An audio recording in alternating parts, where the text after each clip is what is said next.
صلی اللہ تعالیٰ علیہ وسلم کی ایک صفت بیان کی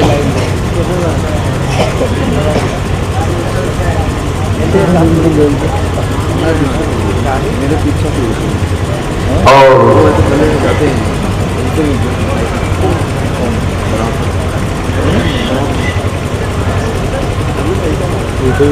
مصطفیٰ رحمت صلی اللہ تعالیٰ علیہ وسلم کی دوسری صفت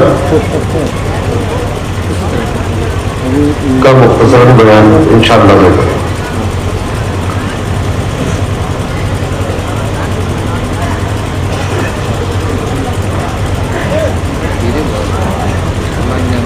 یقیناً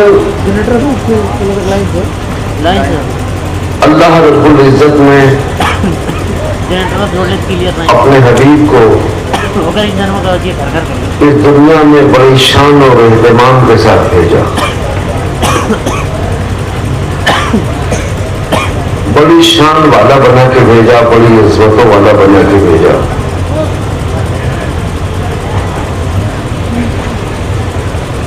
اور ان پر جو کتاب نازل فرمائی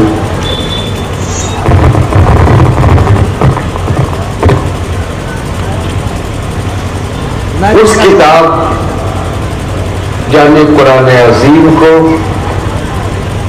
اپنے حبیب کی نعت پاک کا مکمل عظیم اور بہترین مجموعہ بنا کے بھیجا۔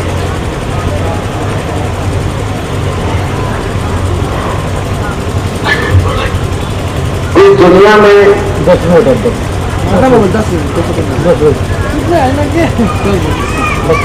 اللہ رب العزت نے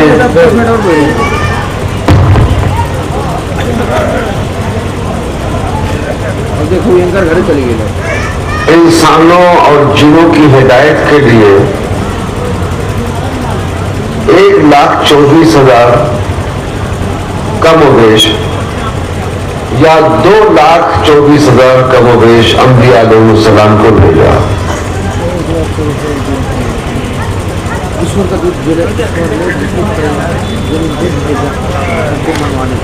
سارے انبیاء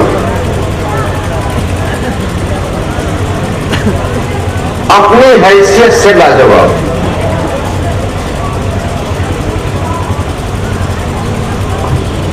سارے انبیاء بڑی شان والے، بڑی عظمتوں والے۔ اللہ تعالیٰ نے اپنے ہر نبی کو عظمتیں عطا فرمائی، ہر نبی کو کمال عطا فرمایا، ہر نبی کو معجزہ عطا فرمایا، اور پوری دنیا انسانیت میں جو کسی کو بھی نہیں نوازا تھا، نہ نوازنے والا تھا، وہ اپنے انبیاء کو نوازا۔ انبیاء سے بڑھ کر پوری دنیا انسانیت میں کوئی طبقہ ہی نہیں۔ ان میں مزید نوازش کا انداز یہ تھا کہ 313 کو مرتبہ رسالت سے بھی نوازا، رسول بھی اپنا بنا۔ اور بڑی دلچسپ بات یہ ہے کہ اللہ رب العزت ہی نے فرمایا تلک الرسول فضلنا بعضهم علی بعض۔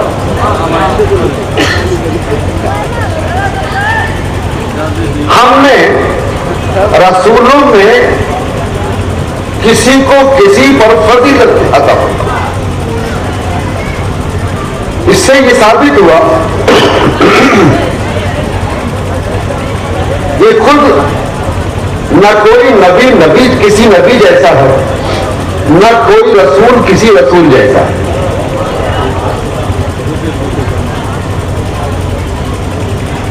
تو جب نبی جیسے نہیں، حضرت موسیٰ کلیم عیسیٰ روح اللہ جیسے نہیں، ابراہیم خلیل اللہ اسماعیل ذبیح اللہ جیسے نہیں،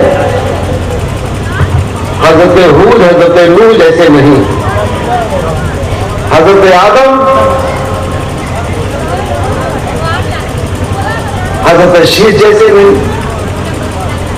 اللہ تعالیٰ نے سب کو اور سب انبیاء و سلیم میں سب سے زیادہ عظیم و جلیل مرتبہ اپنے حبیب کو عطا فرمایا.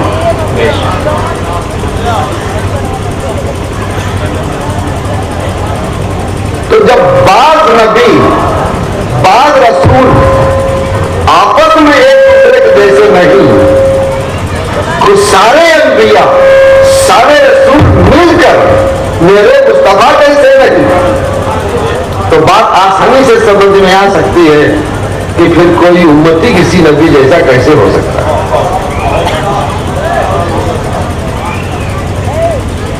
اللہ کے حبیب صلی اللہ علیہ وسلم کو اللہ رب العزت نے ساری کائنات میں سب سے افضل، سب سے عظیم و جلیل و کریم بنایا ہے. یا ایھا النبی انا ارسلناک شاہدا، اے حبیب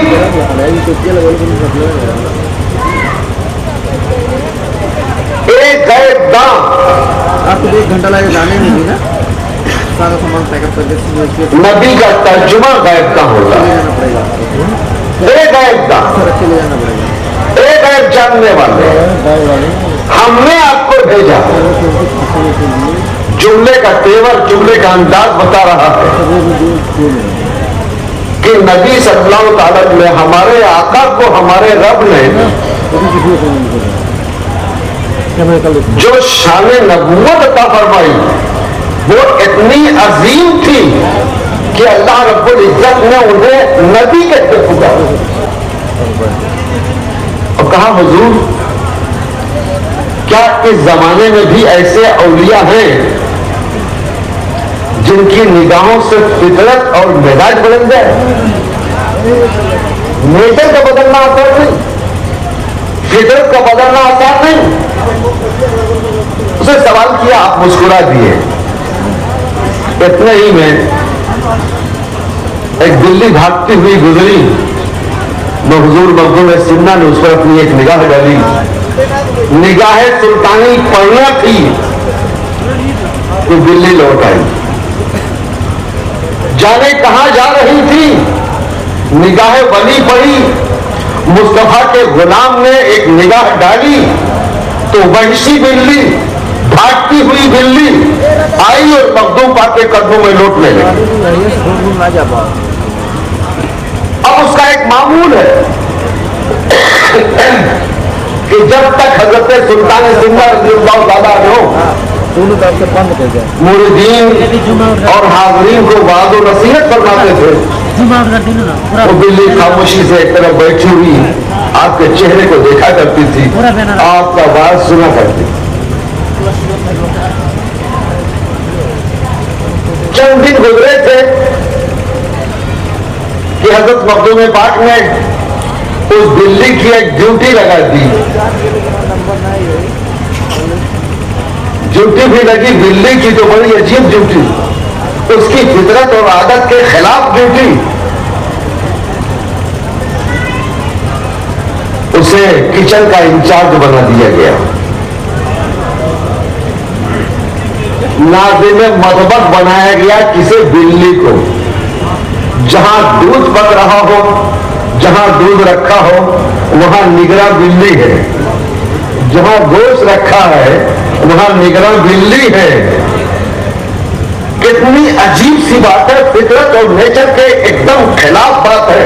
میں کہتا ہوں یہیں پر جب میرے آقا میرے رسول کے ایک غلام کی یہ شان ہے کہ اگر وہ ایک وحشی پر، ایک جانور پر اپنی ایک نگاہ ڈال دے تو اس کی فطرت بدل دے، اس کی نیچر بدل دے، تو آقا جب نگاہ ڈالے گا تو کیا عالم ہوگا. یہ میرے مخدوم میرے رسول کی نگاہی کے جلوے ہیں کہ نگاہ پڑی تو